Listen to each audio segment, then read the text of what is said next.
আমার নবীর হাদিসে আছে তিনটা জিনিস দেরি করিও না। কোন লাশ যখন জানাজার সামনে আসবে তাড়াতাড়ি জানাজা পরে কবর দিয়ে দাও, সামনে নিয়ে বক্তব্য দিও না।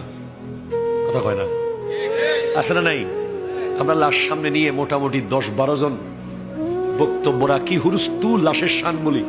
লাশের উপর যে কি কষ্ট হচ্ছে এটা আমরা বুঝি না। তো লাশকে সামনে নিয়ে বক্তব্য দেওয়ার প্রবণতা বন্ধ করতে হবে, এতে মুর্দার কষ্ট হয়। ওনার কারাগার থেকে উনি বের হয়ে গেছে, দুনিয়ার কারাগার থেকে। এখন উনি নেককার, ওনার জান্নাত অপেক্ষা করতেছে। আপনি 1 মিনিট এখানে কারাগারে রাখতেছেন জোর করে ওনাকে, ঠিক কিনা? কথা জোরে বলেন। এরপর অনেক সময় আমরা দেখি বিদেশ থেকে কে আসবে 8-10 ঘন্টা ফ্রিজে, কেন না? বাস ওনার জন্য এসে দোয়া করবে।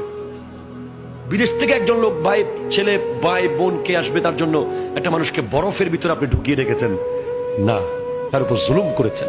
এটা করা যাবে না। কসরু আজমিল মাইয়াতে কাকাসরিহি হাইয়ান, হাদিসে আছে একজন মুর্দার মরার পরে হাড্ডি ভাঙা জীবিত অবস্থায় হাড্ডি ভাঙার চেয়ে আরো কঠিন কষ্টের। তো মানুষকে বরফে রাখতে পারবেন আপনি? 10 মিনিট রাখা যাবে বরফের ভিতরে? আপনি এসি একটু বেশি বেড়ে গেলে আপনি কমাই দেন, ফ্যান শীতকালে একটু বেশি চললে আপনি বন্ধ করে দেন। আপনি একটা লাশকে ঘন্টার পর ঘন্টা বরফে রাখেন, আপনি জুলুম করেন। কথা জোরে বলেন না, এগুলো করবেন না। 2, কোন মেয়ে বিয়ের উপযুক্ত হয়েছে সাথে সাথে বিয়ে দেন, সাথে সাথে।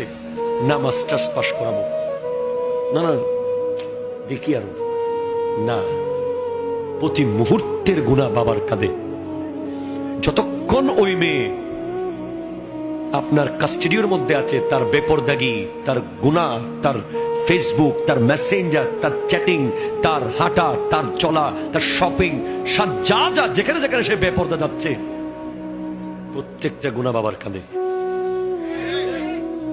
বাবার পরে ভাইয়ের কাঁধে, ভাইয়ের পরে স্বামীর কাঁধে, স্বামীর পরে আবার সন্তানের কাঁধেও যাবে।